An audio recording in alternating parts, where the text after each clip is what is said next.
Kitab Fikih Sunnah karya Syekh Sabiq. Kitab ini ada di perpustakaan.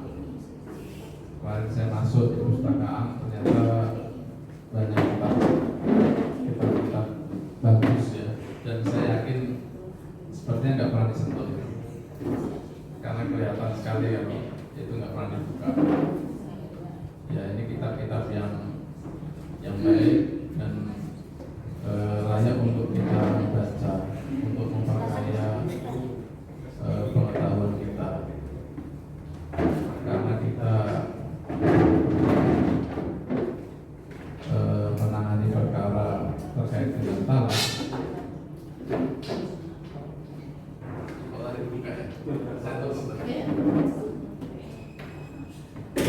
Karena kita sering menangani perkara terkait dengan talak, maka kita akan membahas perceraian.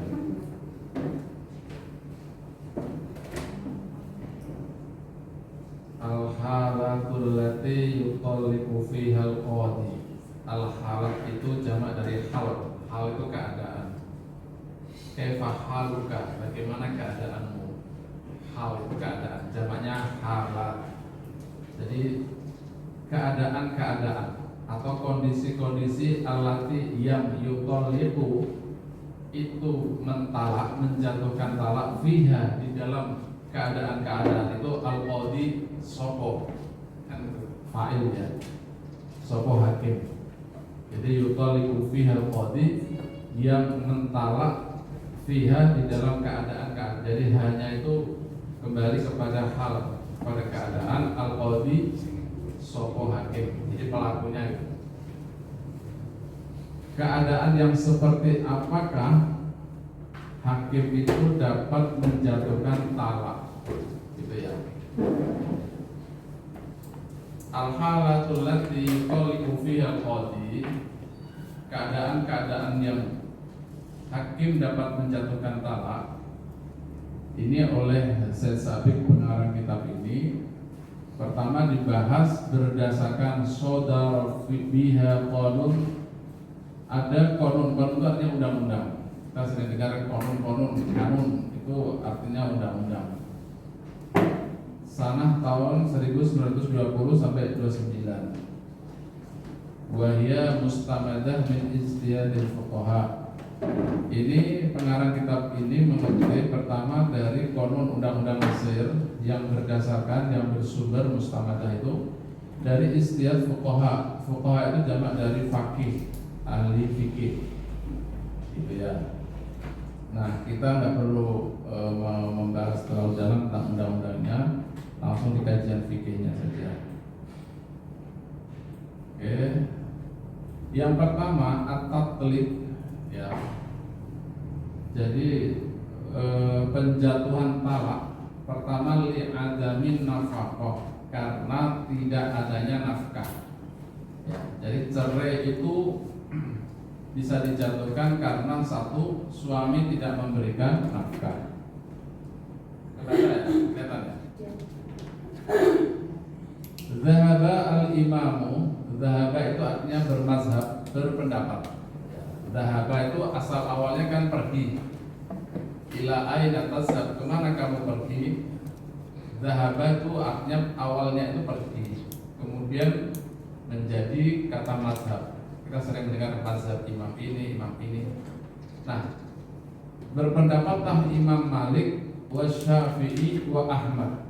Ada 3 ulama di situ berpendapat ila jawazit tafriq, boleh menjatuhkan talak li'adamin nafaqah, atas dasar tidak adanya nafkah. Itu satu, buka kurung di bawahnya ada keterangan maksudnya al-maksud bin nafaqah ad-daruriyah. Jadi nafkah yang dimaksud adalah nafkah pokok, minal ghada, makanan, ya. Jadi nafkah itu apa sih yang dimaksud? Yang pertama adalah makanan. Kalau nggak dikasih makan, wal kasa itu pakaian. Kalau istri dikasih makan terus tapi nggak pernah dikasih baju, ya itu bisa menjadi alasan. Wasukna itu tempat tinggal. Jadi istri nggak nggak ada tempat tinggal, tidurnya di emperan toko orang misalnya. Jadi nggak ada nafkah. Ini bahasa Jawanya kan sandang, pangan, papan gitu loh. Sandang itu pakaian, papan itu tempat tinggal, pangan itu makanan. Fi adna suwaria wal maksud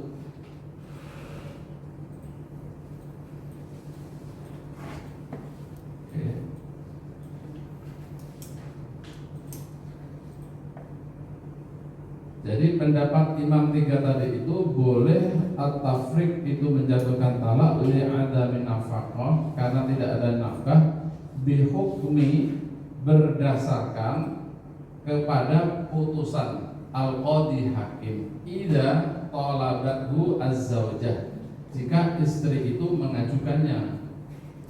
Maksudnya walaupun kita lihat ya, walaupun hakim itu misalkan tahu ada orang nggak dikasih makan, nggak dikasih baju, tapi bukan berarti di tengah jalan hakim terus menceraikan, nggak begitu. Orang yang ke pengadilan itu berarti ada masalah ya. Tapi kalau dia nggak dikasih apa-apa, dia menikmati, ya berarti nggak ada masalah. Walaysa lahu malun dhahir ya. Jadi istri itu menuntut adanya perceraian ini karena tidak ada harta yang nyata. Wastadallu bimadhabihim hadza bima yati. 3 pendapat ulama tadi didasarkan pertama, anna az-zawj mukallaf bi an yumsika zawjatahu bil ma'ruf aw yusarrifuha aw yutalliquha bi ihsan. Bahwa suami itu wajib untuk memegang istrinya bil ma'ruf atau menceraikan juga dengan baik. Jadi laki-laki itu kan pilihannya fa imsakum bil ma'ruf aw tasrih bi ihsan. Kalau kamu mau memegang, merengkuh istri, lakukan dengan baik. Kalau menceraikan, ceraikan dengan baik. Maksudnya begitu. Jadi pilihannya laki-laki itu. Kalau kamu ingin membersamai perempuan, ya kamu berikan nafkah, kamu berikan, kamu cukupi. Jangan sampai kamu rangkul, kamu tahan dia di dalam rumah, tapi kamu siksa dia. Ya, jadi pilihannya itu kamu pegang atau kamu lepas. Dua-duanya sama-sama harus dilakukan dengan baik. Wala syakka anna 'adaman nafaqah, tidak diragukan bahwa tidak adanya nafkah, tidak adanya nafkah. Yunafi al-imsak bil ma'ruf, itu bertentangan dengan imsak bil ma'ruf. Ya, kalau nggak ada nafkah berarti berlawanan dengan ayat ini. Padahal kita harus melakukan 2 hal itu, memegang dengan baik, melepas dengan baik. Kalau kita tidak memberikan nafkah, berarti kita tidak memegang dengan baik. Ayat yang kedua, dalil yang kedua, Allah Ta'ala yaqul wala tumsikuhunna dirara litatadu. Jangan kamu memegang, menahan istrimu dirara litatadu dengan maksud kamu siksa dia. Kalau memang tidak mau ya lepas gitu loh.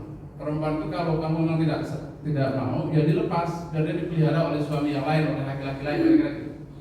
Jangan kamu gantung nasibnya, kamu tahan, tapi tidak kamu berikan apa-apa, itu penderitaan itu menyiksa bagi seorang perempuan. War Rasul yaqulu, Rasul bersabda la dharara wa la dirar. Tidak boleh kita menganiaya orang, tidak boleh juga dianiaya. Jadi jangan biarkan ada penganiayaan di muka bumi ini. Kita dianiaya ya jangan tinggal diam, harus dihilangkan itu. Penderitaan itu harus dihilangkan. Wa ayu idrarin yang zilu bil mar'ah akthar min tarkil infaq 'alaiha. Bahwa tidak ada penderitaan yang dialami seorang perempuan lebih dahsyat, akthar lebih besar daripada tidak memberikan nafkah.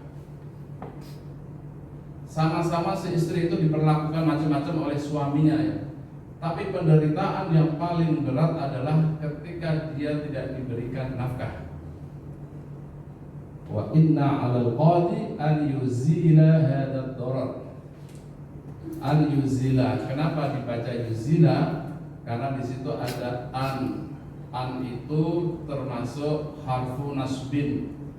ya, yang membuat dia nasab sehingga dibacanya yuzila. Kalau tidak ada an dibaca yuzilu. Itu nanti kalau ujian hakim itu akan keluar itu. Ditanya kenapa dibaca itu. Ada doror, maka bagi hakim harus menghilangkan kemudorotan itu. Jadi menurut pendapat pertama, cerai itu bisa terjadi karena tidak adanya nafkah. Ketika orang datang, alasannya tidak diberikan nafkah, maka hakim ketika memutus mengabulkan, maka hakim itu sedang menghilangkan penderitaan, sedang menyingkirkan kemudaratan di muka bumi. Jangan ada penganiayaan, jangan ada kesewenang-wenangan. Itu ya, bisa dipahami ya. Dalil yang ketiga, wa idza kana minal muqarrar an yufarriqa al-qadi min ajlil aib bizawj fa inna adama al-infaq yu'addu asyadda idaan lizawjah wa dhulman laha min wujudi aib bizawj. Maka tafriq li adam al-infaq aula. Kalau bahwasanya jika ditetapkan bahwasanya seorang qadi, hakim, an yufarriq itu dapat menceraikan min ajlil aib bizawj, atas dasar suami itu punya kecacatan, punya kekurangan, punya aib. Jadi aib bahasa Indonesia itu dari bahasa Arab. Min ajlil aib ini, aib ini artinya kecacatan. Kalau dinyatakan, ditetapkan bahwasanya hakim dapat menjatuhkan cerai atas dasar adanya aib bizawj pada suami, maka sesungguhnya ketidakadaan nafkah, ketidakmampuan suami itu adalah sungguh-sungguh penderitaan yang berat lizaujah bagi istri, wa dzulman laha, dan itu kedoliman, ya, min wujudi aibi zauj, dibandingkan aib kekurangan dari suami. Jadi ini kan suami itu perilakukan macam-macam itu ya. Di antara kekurangan-kekurangan itu, maka ketidakmampuan suami itu adalah jauh lebih besar daripada kecacatan-kecacatan yang lain. Fakana tafriq, maka menceraikan atas dasar li adamil infaq, karena tidak adanya nafkah, aula itu lebih utama. Bisa dipahami ya? Itu pendapat Imam Malik, Imam Syafi'i, Imam Ahmad. Itu dari mazhab Imam Abu Hanifah, mereka disebutnya Ahnaf. Mazhab Abu Hanifah berpendapat ila adami jawaz tafriq, tidak boleh menceraikan li adamil infaq, karena tidak mampunya suami. Sawaun akana sabab mujarradul imtina, baik penyebabnya itu karena suami enggan, suami itu kaya, punya uang, tapi dia tidak mau, au am al-ihsar, atau karena suami itu memang gak ada penghasilan, dia pengangguran, gak ada pekerjaan, wal ajz anha, atau karena memang dia lemah, dia sarjana baru, belum kerja, kira-kira gitu ya. Nah, jadi memang tidak ada. Menurut Abu Hanifah, menurut mazhab ini itu tidak boleh. Ya. Jadi ini ada dua pendapat. Yang pertama menyatakan boleh, pendapat yang kedua itu mengatakan tidak boleh menceraikan. Ya. Baik tidak adanya nafkah itu karena suami memang tidak bekerja atau karena enggan dia orang kaya tapi memang nggak mau memberikan nafkah. Liyunfik dzu sa'atin min sa'atih, hendaklah orang yang punya kemampuan itu memberikan nafkah dari kemampuan yang dia punya. Wa man qudira alaihi rizquhu, tapi bagi yang disempitkan rezekinya, bagi yang belum kerjaannya, gajinya belum banyak, falyunfik mimma atahullah, maka berikanlah nafkah sesuai dengan kemampuannya. Artinya kalau memang punya uang banyak, ya kasih nafkah banyak. Tapi kalau gajinya segitu, ya segitu pula yang dikasihkan. Jadi menurut ayat ini sesuai dengan kemampuan. La yukallifullahu nafsan illa ma ataha. Allah itu tidak membebankan nafsan kepada satu jiwa, kepada manusia, kecuali dari apa yang diberikan Allah kepadanya. Sayaj'alullahu ba'da usrin yusra. Maka Allah nanti akan memberikan setelah kesulitan akan ada kemudahan. Jadi menurut pendapat yang kedua ini tidak boleh menceraikan, ya. Waqad su'ila al-Imam Zuhri. Imam Zuhri pernah ditanya. Su'ila itu artinya ditanya. Kalau sa'ala bertanya, su'ila ditanya. Jadi pasif, bentuk pasif dan aktif. Kalau sa'ala itu aktif. Waqad su'ila ditanya al-Imam Zuhri an rajulin ajizin an nafaqati zawjatihi. Imam Zuhri pernah ditanya bagaimana kalau ada seorang laki-laki ajiz, dia tidak mampu untuk memberikan nafkah kepada istrinya, ayyufarraq bainahuma, apakah diceraikan suami istri itu oleh tasna'libihi wala yufarraq bainahuma, jangan diceraikan, ya, kasih kesempatan dia. Yang kedua, annas sahabah, dalil kenapa tidak boleh diceraikan. Sahabat kana ma'ahum al-musir wal mu'sir. Zaman Nabi itu ada sahabat yang kaya raya seperti Abu Bakar, seperti Utsman itu saudagar, tapi tidak semuanya. Ada juga yang musir, yang pas-pasan hidupnya. Walam yu'raf an ahadin minhum, tidak pernah tercatat dalam sejarah, tidak diketahui dalam sejarah satupun dari sahabat annan Nabi, bahwasanya Nabi farraqa baina rajulin wa imra'atin. Nabi tidak pernah dalam sejarah menceraikan sahabat yang kere, yang hidupnya susah dari istrinya. Ya, tidak pernah dalam sejarah kita dengar itu terjadi perceraian di antara sahabat karena kemiskinan, karena tidak adanya nafkah itu. Bisa lebih ada min nafaqah li faqrihi, karena fakirnya itu tidak pernah diceraikan, wa isarihi, karena ketidakmampuannya. Gitu ya. Jadi dalil yang kedua dari pendapat Hanafi ini mengatakan begitu, tidak boleh diceraikan karena zaman Nabi dulu juga ada sahabat yang susah, tapi oleh Nabi tidak pernah diceraikan. Yang ketiga, waqad sa'ala nisa'an Nabi ma laysa indahu fa'tazalahunna. Pernah ini terjadi kalau istri-istri Nabi itu menanyakan, ini kok tidak ada, ini kekurangan lah kira-kira. Jadi ada istri Nabi yang mengadukan lah gitu, ini tidak mampu, ini fa'tazalahunna. Maka kalau ada yang seperti ini, itu perempuan atau istri ini diasingkan, tidak dikunjungi gitu loh.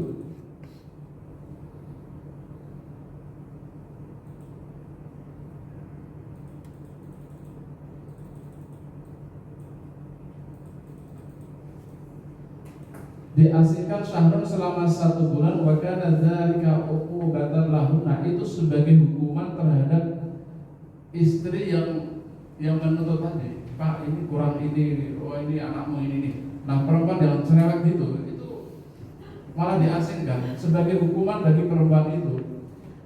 Wa idza kanatil mutalabah bima la yamliku zawj tastahiqul iqab, bahwasanya menuntut bima la yamliku zawj, terhadap apa yang tidak dipunya oleh suami, tastahiqul iqab, maka layak untuk diberikan hukuman. Jadi perempuan-perempuan yang menuntut lebih dari suaminya itu tinggalkan aja dulu 1 bulan, kasih pelajaran dia. Menurut pendapat ini, fa'aula an yakuna talabul tafriq dari isar dzulman la yultafat ilaihi. Yang lebih utama bahwasanya orang perempuan yang menuntut cerai karena ketidakmampuan suami pas-pasan misalnya tuntutannya tinggi, itu adalah kezaliman. Jadi kalau pendapat pertama tadi, suami yang tidak memberikan nafkah kepada istri itu zalim. Kalau ini sebaliknya, perempuan yang menuntut lebih kepada suami di luar kemampuannya, itu tuntutan yang zalim. tidak boleh. Kalau seperti misalnya dulu pernah itu ada kasus tuh, seorang istri minta cerai itu, terus alasannya karena suaminya tidak memberikan nafkah karena di PHK.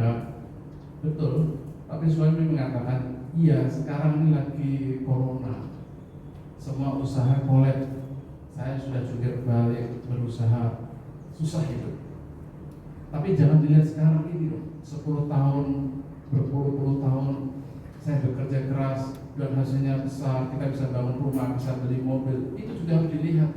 Jangan sekarang saja saat saya sedang susah. Memang usaha saya berkaitan terdampak oleh COVID ini, maka menuntut di luar kemampuan seperti ini justru dianggap sebagai kezaliman, maka tidak layak untuk dikabulkan. Bisa dipahami ya? Qalu wa idza kana al-imtina' 'anil infaq ma'al qudrah 'alaihi dzulmun fa innal wasilah fi raf'i hadha dzulm hiya bai'u malihi lil infaq minhu. Jika keengganan memberikan nafkah ma'al qudrah, sementara dia mampu, itu zalim, itu sebuah kezaliman. Jadi harus dibedakan begini ya. Kalau laki-laki itu tidak mampu karena memang dia tidak bekerja atau dia sudah berusaha tapi belum mendapatkan hasil, itu memang tidak bisa dipaksa, tidak bisa dituntut lebih. Justru menuntut lebihnya adalah kezaliman. Tetapi sebaliknya, kalau memang dia tidak memberikan nafkah karena dia itu mampu, dia punya uang loh, dia punya uang tapi dia pelit misalnya, dia itu pelit, itu tidak memberikan nafkah itu sebagai kezaliman. Seperti diceritakan dalam sebuah hadis itu kan, Hindun, sahabat Nabi itu kan pernah mengaku kepada Nabi, ya Rasul, Abu Sufyan suami saya itu rajulun syahih, orang yang pelit, boleh nggak saya mengambil harta, mengambil uangnya, misalkan di dompetnya, tanpa sepengetahuan dia? Apa jawaban Nabi? Khudi ma yakfiki bil ma'ruf. Ambillah uang itu, harta suamimu, meskipun dia tidak tahu, bil ma'ruf, sesuai dengan kepatutan, sesuai dengan kebutuhan. Dibolehkan karena apa? Dia mampu dan tidak memberikan, itu zalim dia. Maka suami berhak, kalau mau tidak dikasih makan, anak-anaknya kelaparan, butuh SPP, butuh ini, suaminya entah pura-pura nggak tahu atau nggak peduli, boleh mengambil harta suami karena perbuatan dia itu zalim. Itu ibu-ibu ya. Jadi kalau nggak dinafkahi itu boleh ngambil dompet suami. Bil ma'ruf. Bil ma'ruf itu maksudnya ya sesuai dengan kecukupan ya. Kalau cukupnya untuk beli itu ya jangan diambil semuanya gitu maksudnya. Jadi ada ketentuan bil ma'ruf. Dan itu suami-suami juga harus ingat itu. Jangan sampai menunggu diambil dompet sama istrinya. Gitu ya. Nah, kalau menurut ini, karena keengganan sementara dia mampu itu sebuah kezaliman, fa inna wasilah fi rafi hadzal dzulm. Cara untuk menghilangkan kezaliman itu adalah hiya bai'u malihi lil infaq, dengan cara menjual harta suami. Ya, kalau suami itu kita tahu bahwa sebenarnya suami ini orang mampu dia, tapi nggak pernah, itu boleh kita jual harta dia, atau habsuhu, atau menahannya hatta yunfik alaiha, atau menahan. Jadi hartamu saya pegang nih, kalau kamu nggak nafkahi ini akan saya gunakan. Itu dibolehkan. Wala yata'ayyan at-tafriq lidafi hadzal dzulm. Maka tidak boleh dengan cara menceraikan. Jadi jalan keluarnya jangan perceraian. Kalau masih ada cara-cara yang lain, itu yang didulukan. Madama hunaka wasail ukhra. Madama sepanjang hunaka ada wasail, itu cara, wasilah ukhra yang lain.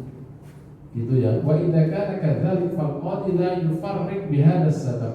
Atas dasar itu, maka hakim la yufarriq, tidak menceraikan bihadzal sabab, dengan sebab ini. Li'anna tafriq, Karena menceraikan abghadul halal, ya, itu barang halal yang paling dibenci ilallah minaz zauj, dari suami sahibil had, yaitu yang megang perceraian. Fa kaifa yarja al-qadi ilai ma'ana ghairu muta'ayyad wa laysa huwa sabilul wahid li raf'idz dzulm. Jadi begitu. Kalau memang masih ada harta yang lain, dia punya kebun, dia punya sawah, dia punya harta yang lain, maka jangan ujuk-ujuk langsung diceraikan. Cari cara yang lain. Kesana kemari, tapi memang suasana COVID masih seperti ini, dia tidak mendapatkan pekerjaan. Fa innahu lam yaqa' minhu dzulm li anna Allah la yukallifullahu nafsan illa ma ataha. Jadi begitu. Kalau dia punya harta, jual yang lain, gunakan cara-cara yang lain. Tapi kalau dia tidak mampu, ya Allah itu tidak memaksa hambanya. Jadi juga jangan diceraikan. Gitu. Bisa dipahami ya? Nah, jadi kalau ini maadah itu artinya pasal. Ini berdasarkan undang-undang di Mesir. Kalau yang undang-undang kita nggak usah bahas, kita kaji yang fikihnya saja. Jadi kalau menurut fikih, bagaimana jika seorang istri datang ke pengadilan minta cerai alasannya karena nafkah? Itu ada dua pendapat. Ya, 3 ulama yang pertama mengatakan itu memang harus diceraikan karena tidak ada penderitaan yang paling berat bagi seorang perempuan di atas nafkah. Nafkah itu sangat-sangat penting dan utama. Pendapat yang kedua, tidak boleh. Ya, Abu Hanifah mengatakan tidak boleh menceraikan atas dasar nafkah. Sekarang di Indonesia posisinya di mana? Indonesia memilih jalan tengah. Kalau kita lihat di KHI, ada nggak alasan perceraian karena nafkah? Ada nggak? Ada atau enggak? Hah? Ada atau enggak? Sekarang pasal 116 KHI, kompilasi hukum Islam, coba. Kompilasi hukum Islam, ada enggak nafkah di situ? Di undang-undang perkawinan, alasan-alasan perceraian ada enggak? Alasan karena nafkah? Tidak ada kan? Nah, di Indonesia memilih jalan tengah. Dia tidak dijadikan sebagai alasan perceraian. Ya, tetapi dia bisa masuk menjadi salah satu itu. Jadi salah satu di undang-undang perkawinan ataupun kompilasi hukum Islam itu terjadinya perselisihan dan pertengkaran. Kemudian ada pasal berikutnya, hakim harus tahu kenapa mereka bertengkar, kenapa mereka berselisih. Nah, disitulah yang sering terungkap, mereka bertengkar, mereka berselisih karena nafkah. Kalau murni orang itu karena tidak dinafkahi itu tidak ada. Ya, jadi larinya selalu di perselisihan dan pertengkaran. Iya, gitu ya. Oke. Jadi alasan yang pertama karena itu. Alasan yang kedua, perceraian bisa terjadi at-tatliq lid-doror. Karena diperlakukan doror itu ya perbuatan bahaya, perbuatan tidak mengenakan.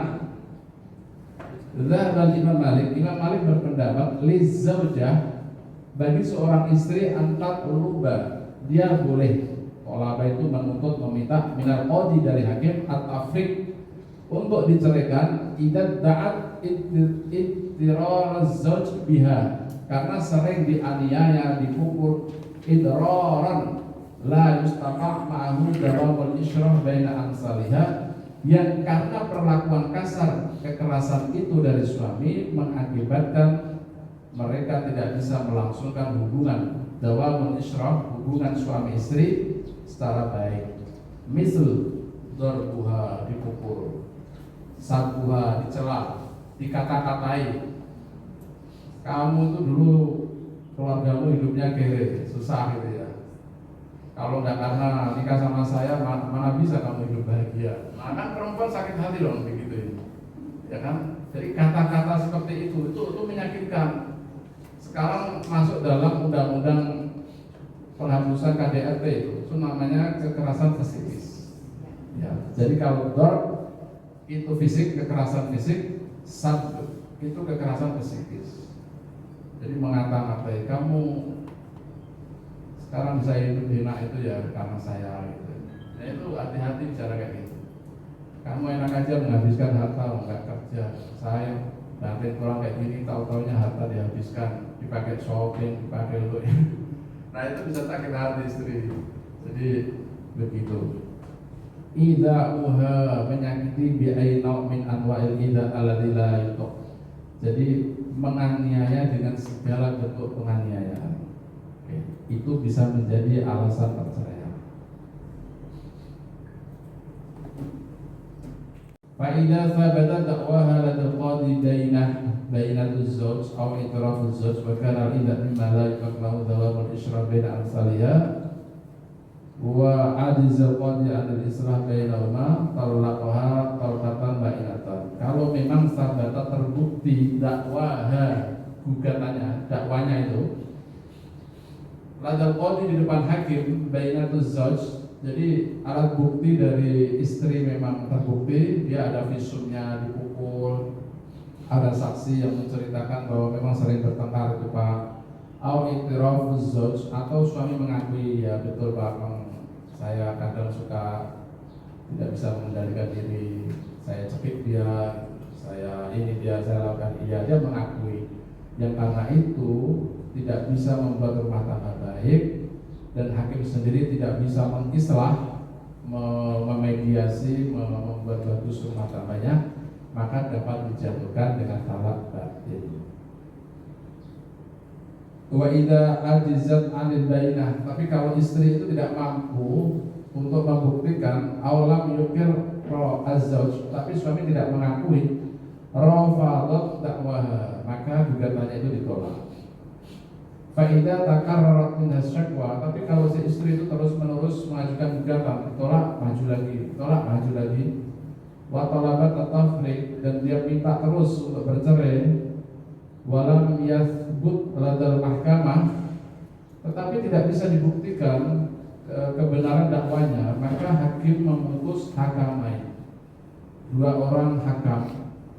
Ya, hakam itu juru damai lah, juru runding, dua orang, satu dari perempuan, dari suami, untuk mendamaikan, gitu ya. Ini nggak usah panjang-panjang. Intinya bahwa pokoknya perlakuan kasar, kekerasan itu bisa menjadi alasan perceraian.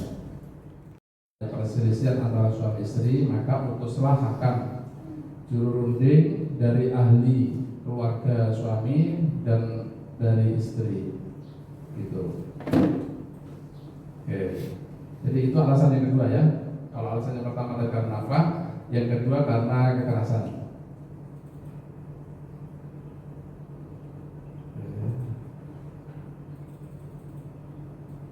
Kemudian at-taqlid li ghaibah. Ghaib. Saya kelihatan enggak?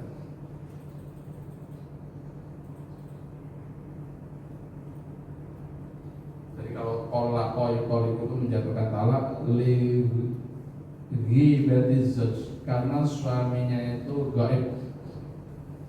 At-taqlid li ghibatiz zawj huwa mazhab Malik wa Ahmad. Ini pendapat dari Imam Malik dan Imam Ahmad yang membolehkan bisa menjatuhkan talak karena suami itu tidak diketahui keberadaannya, daf'an, untuk menghilangkan lid doror, kemudaratan, kerugian, kesengsaraan atau penderitaan anil mar'ah, dari perempuan. Falil mar'ah, maka boleh bagi seorang perempuan antar luba itu menggugat at-tafriq, perceraian, idza ghaba, jika kabur, anha, darinya, zaujuha, yaitu suaminya, walau kana lahu malun tunfik minhu. Kalau suami kabur, suami tidak diketahui keberadaannya, meskipun dia meninggalkan sawah, meninggalkan kebun, itu boleh seorang istri mengajukan cerai. Saya tidak butuh hartanya Pak, saya butuh dia di samping saya. Jadi ini fokusnya di ketidakadanya suami. Walau karena ini meskipun suami itu lahu mempunyai malun harta yang bisa digunakan untuk menafkahi. Jadi begitu. Fokusnya bukan di hartanya. Kalau yang pertama tadi itu kan alasannya karena nafkah. Ini tidak. Walaupun saja, walaupun dia punya harta, tapi suaminya tidak pernah pulang-pulang, itu bisa mengajukan cerai. Ya, jadi fokusnya itu di ketidakadanya suami. Ada harta loh, ada harta saja itu bisa mengajukan cerai. Apalagi sudah kabur, nggak ngasih harta lagi. Bisyarti dengan syarat ayakuna ghiyabuz zawj an zawjatihi li ghairi udrin maqbul. Bisa seorang istri mengajukan cerai karena suaminya tidak ada, gaib, dengan alasan satu, ketidakadanya suami itu bukan karena alasan yang dapat diterima. Kalau jauh dia pergi karena kerja mencari nafkah, kan itu alasan yang bisa diterima. Ini tidak. Di mana suamimu? Entah dia sudah pergi lama kemana, nggak tahu dia, nggak ada kabar, nggak ada. Ini kan tidak benar. Ya. Jadi nggak ada alasan. Jadi pertama tidak ada alasan yang bisa dibenarkan. Yang kedua antatadorror bihi. Istri menderita. Suamimu mana? Suami saya ke Saudi, Pak. Sudah berapa lama? 5 tahun. Terus bagaimana? Ya nggak apa-apa, saya doakan dia kembali. Nah, berarti kan nggak masalah gitu. Maka kalau seorang istri dengan kepergian suaminya tidak ada masalah, ya jangan dipermasalahkan. Ini kan syaratnya dia bisa mengajukan cerai. Kalau kepergian suami itu tidak ada dasar, yang kedua dia menderita. Yang ketiga antakunal ghibatu fi baladin ghairi ladzi tuqimu fiha. Ketidakadanya suami itu karena suami tinggal di satu daerah yang bukan daerahnya. Jadi kepergiannya itu tidak di pulau ini, tapi di pulau nan jauh di sana. Kalau masih di sini kan berarti dekat-dekat saja, bisa dicari loh. Nah ini tidak ada. Yang keempat antamurro melewati sanatan lebih dari 1 tahun. Tatador roro fihazoj. Ketidakadaannya itu sudah lebih dari 1 tahun. Okay. Kalau lebih dari 1 tahun itu bisa mengajukan cerai.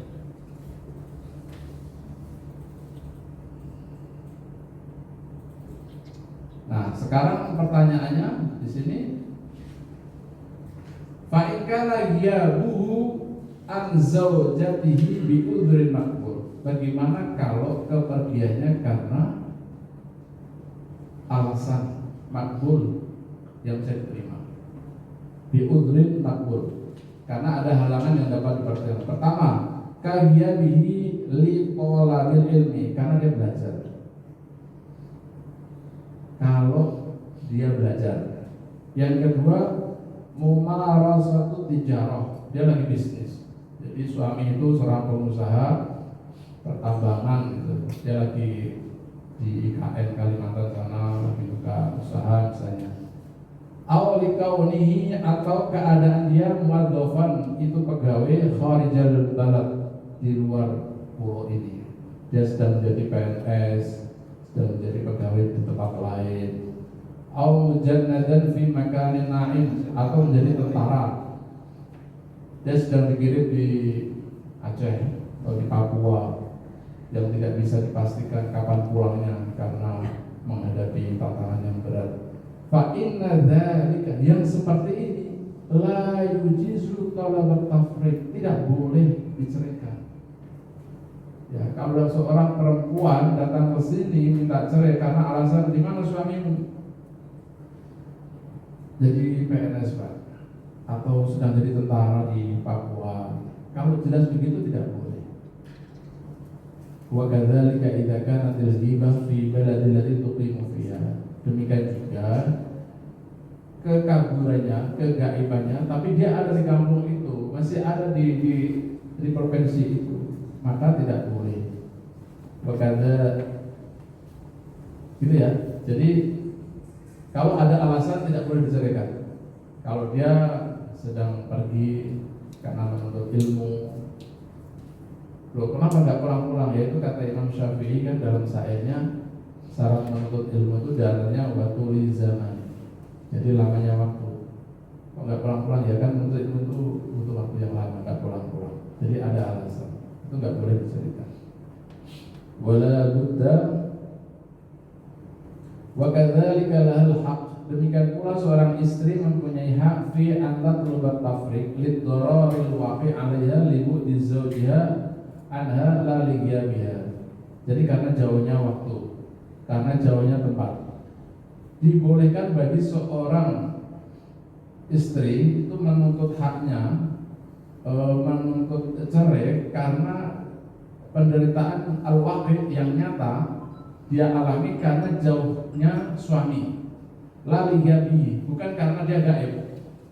Komunikasi masih jalan, tapi terlalu jauh suaminya, dia menderita. Itu boleh. La budda min murur sanah. Nah, harus terlewati waktu sanah 1 tahun. Ya tahaqqaq fil doror. Dia menderitanya itu karena 1 tahun. Kalau pisahnya karena 1 bulan, 2 bulan itu belum menderita perempuan itu. Bizauj. Wa tashkur fiha bil wihsyah. Dan dia sudah kemurungsung, sudah cemas gitu ya, sudah artinya nggak tenang. Wa yashafi'a ala nafsiha min al-wuqu' fi ma harramallah. Dia takut kalau kelamaan begini akan berbuat yang tidak baik gitu. Nah, itu boleh gitu. Wa takdir bis sanah. Kenapa pembatasannya itu sanah 1 tahun? Itu dasarnya adalah qaul 'inda Imam Malik, itu pendapat Imam Malik. Wakila ada yang berpendapat salatah sinin, itu 3 tahun. Salatah sinin. Wa yara Ahmad, Imam Ahmad berpendapat an adna muddah yajuzu an tatlubat tafriq ba'da 6 asyhur. Kalau menurut Imam Ahmad itu 6 bulan itu sudah bisa mengajukan cerai. Li'annaha aqsa muddah tastati'ul mar'a fiha sabar ala ghiyami zawjiha. Karena 6 bulan itu adalah batas maksimal seorang istri itu bisa sabar ditinggal suami. Karena takut dalam dzalika fi fasl sabiq wastifta'i Umar wa fatwa Hafsah radhiyallahu anhuma. Jadi begini. Ini dibahas di banyak kitab. Suatu ketika Umar bin Khattab itu keliling kampung. Nah, di tengah begitu dia mendengar ada suara perempuan sedang bersenandung, sedang bernyanyi bersyair. Seandainya saya tidak takut dosa, ranjang ini sudah bergoyang, kira-kira gitu lah. Jadi dia ditinggal sama suaminya sudah lama. Umar kaget mendengar begitu. Ada rakyatnya sedang merindukan suami lah malam-malam begitu. Dia datangi anaknya bernama Hafsah. Ya Hafsah putriku, berapa lama seorang perempuan itu kuat tidak disentuh suaminya, tidak dipegang sama suaminya? Kemudian Hafsah menjawab itu. Jadi apa istilahnya, maksimal ya, maksimal atau minimal? Maksimal itu 6 bulan kata Hafsah itu. Atas dasar itulah kemudian Umar memerintahkan kepada tentara-tentaranya, kalau sudah waktunya 6 bulan disuruh pulang. Jadi tentara-tentara Umar yang sedang berperang di luar kota, di luar jauh itu dikirim surat, kamu cepat pulang. Kalau 6 bulan dia sudah dikasih tahu itu, tapi dia tetap memilih perjuangannya itu, maka boleh bagi hakim menceraikan. Itu ya, bisa dipahami ya. Jadi alasannya begitu. Seorang perempuan itu kalau dia menderita karena itu bisa dikabulkan perceraiannya. Tapi meskipun dia ditinggal 5 tahun atau lama, tapi kalau dia baik-baik saja, ya tidak masalah. Yang terakhir, at-tatliq li habsiz zawj, perceraian karena suami ditahan di penjara. Wa mimma yadkhul fi hadzal bab inda Malik wa Ahmad at-tatliq li habsiz zawj. Li'anna habsahu, karena di penjaranya suami, yuqi bizawj ad-darar, itu mengakibatkan kemudaratan. penderitaan, libu'dihi anha, karena jauhnya dia dari suami. Fa idza sadara hukmu bisijni, apabila saudara itu keluar hukum putusan bisijni penjara limuddah dalam waktu salah sinin 3 tahun, au aksar atau lebih, wa kana hukmu nihaiyan, dan putusan itu sudah putusan akhir, maksudnya berkekuatan hukum tetap, wa nafadha ala zawj, dan sudah dieksekusi, sudah masuk dalam penjara, wa madat sanah, di penjara sudah 1 tahun, fa aksar atau lebih, min tarikh tanfidhi, sejak dieksekusi, faliz zaujah, maka bagi istri antatluba, itu punya hak untuk menggugat minal qadi, dari hakim, atau lako perceraian, liwuku idarat, karena adanya penderitaan, biha bisa babi dia anda, karena kalau sudah di penjara kan ya sudah jauh kan, nggak bisa diapa-apain. Ada 4 alasan perceraian, ya, ada 4 alasan perceraian. Yang pertama karena nafkah, yang kedua karena penganiayaan, ya, karena kekerasan, yang ketiga karena gaib, karena suaminya jauh, gaib, dan yang keempat karena penjara. Dalam rumah tangga itu kan tidak semulus yang diharapkan. Kadang-kadang sendiri pendapat, dengan ada siri pendapat itu kan kadang-kadang kata-kata itu tidak sadar gitu. Gitu. Nah, ada yang baik, ada yang tidak gitu. Lalu bagaimana hukumnya itu? Andai kata-kata kita itu spontanitas, harmoni jelek umpama gitu, dan lain sebagainya, semacam itu, tidak terlalu ke dalam kaitan dengan sangat-sangat sensitif itu. Itu menurut saya, menurut kami bagaimana? Antar suami istri? Iya. Baik. Ya, di Mesir, ya, ada pas hari raya begitu, saya datanglah ke tetangga saya. Nah, ternyata di tetangga itu ada orang Kristen juga sedang datang. Tetangganya Kristen datang mengucapkan selamat Idul Fitri. Terus tetangga Kristen itu nanya ke saya, bagaimana perayaan Idul Fitri di Indonesia? Saya sampaikan kalau di kami kita saling berkunjung, bermaaf-maafan, mohon maaf gitu kan. Terus dia tanya, kenapa kok minta maaf? Coba, saya juga bingung kalau kita ditanya gitu, kenapa kita bermaaf-maafan? Dia nanya begitu. Memang ada yang salah, saya tanya balik kan. Loh, seharusnya kalau orang berbuat salah, ya seketika dia minta maaf. Kenapa harus nunggu hari raya? Benar juga, ya kan? Jadi semestinya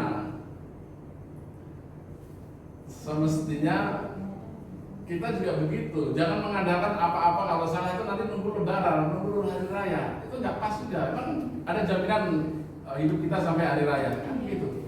Jadi kalau kita punya kesalahan dengan istri, dengan anak, dengan siapapun, ya segera kita minta maaf. Minta maaf. Maaf ya gitu. Jatah bulanannya terlambat atau apa. Ada suami istri juga harus dibiasakan. Itu kalau enggak susah loh. Ya kan, dengan anaknya sendiri itu bisa susah. Jadi harus dibiasakan minta maaf pada suaminya, minta maaf kepada istrinya. Kalau hidup bersama ya setiap kali pergi apa salaman, cium tangan, kan begitu. Nah kalau lama sama pasangannya susah ya, bisa cium tangan kayak ini kan gitu suami istri. Nah itu, jadi siapapun kita kalau punya kesalahan kepada siapapun dia minta maaf. Jangan menunggu lebaran. Kenapa kita berminta maaf? Oke. Sesuai penjelasan tadi adalah soal alasan untuk perceraian. Nah, kalau kita di Indonesia ini bisa bertanya yang nomor 3 dengan 4 itu suami kabur atau suami goib.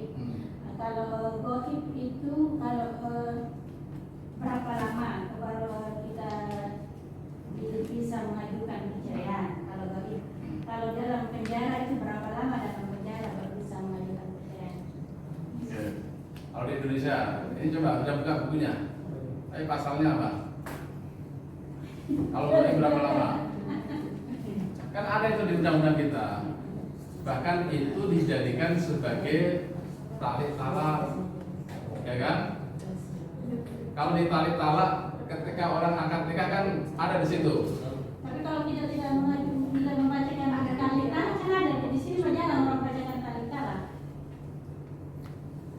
Kemarin waktu di sini saya hadir baca. Oke. Kalau tidak membaca, kalau dia pergi berapa tahun? Itu ditali talak. Ditali talak itu memang 6, tidak kasih makan 3 bulan. Oke. Kalau di undang-undang sendiri, ya itu adalah 2 tahun. Ya kan ada di situ kan, bahwa istri meninggalkan salah satu pihak lebih dari 2 tahun. Ada itu di kompilasi hukum Islam ada. Jadi pasal 116 kompilasi hukum Islam, lihat salah satu alasan perceraian adalah meninggalkan salah satu pihak lebih dari 2 tahun. Penjara berapa? Ada juga di kompilasi hukum Islam, yaitu 5 tahun. 5 tahun. Ada itu di situ ada. Mungkin di sini itu jarang jadi alasan. Jadi kalau dia mau maju lewat tali talak itu juga ada, sepanjang itu bisa dibuktikan tali talaknya. Terus dia membaca tali talak. Apa buktinya? Ya di buku nikah nanti harus difotokopi, ada tanda tangan dia. Karena tidak semua orang membaca, gitu. Tidak semua orang. Dulu saya di Kalimantan juga enggak. Saya sampai datangi kepala Kemenang. Kenapa semua orang yang cerai di sini enggak tanda tangan?